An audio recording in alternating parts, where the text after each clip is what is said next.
Hello friends, வீடியோவில் நம்ம கேக்கு தான் செய்ய போகிறோம். நல்லா சாஃப்டாக ஹெல்த்தியான கேக்கு வீட்லேயே செய்யலாம். 10 நிமிஷத்தில் செஞ்சிடலாம். இது எப்படி செய்யலாம் பார்க்கலாம் வாங்க.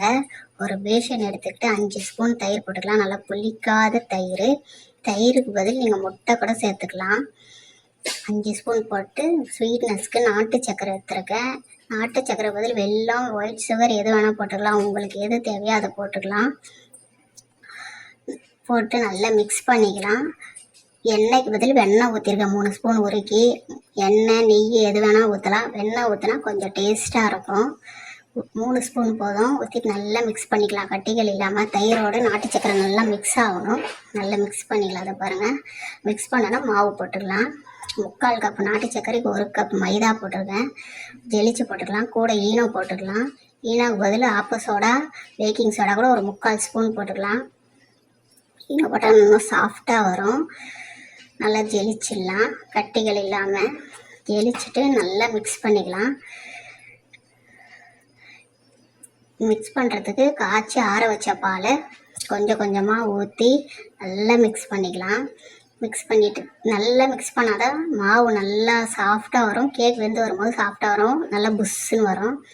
பாருங்கள், கொஞ்சம் கொஞ்சமாக ஊற்றி மிக்ஸ் பண்ணணும். நல்லா கட்டிகள் இல்லாமல் மிக்ஸ் பண்ணணும். அதனால் கொஞ்சம் கொஞ்சமாக பால் ஊற்றணும். மிக்ஸ் பண்ணிவிட்டு நம்ம இந்த கேக் செய்ய அவன் தேவையில்லை. இட்லி வேக வைக்கிற கடாயிலே வேக வச்சுக்கலாம். இன்றைக்கி கொஞ்சம் டேஸ்ட்டுக்கு வெண்ணிலா எசன்ஸ் ஊற்றிருக்கேன். வெண்ணிலா எசன்ஸ் பதில் ஏலக்காய் தூள் கூட போட்டுக்கலாம். நல்லா மிக்ஸ் பண்ணிவிட்டு எதில் கேக் ஊற்றுறோமோ அதில் கொஞ்சம் நெய் தடவிக்கலாம். இந்த அளவு இருக்கணும் மாவு. நெய் தடவிக்கலாம். சின்ன பிளேட்டில் போட்டிருக்கேன்.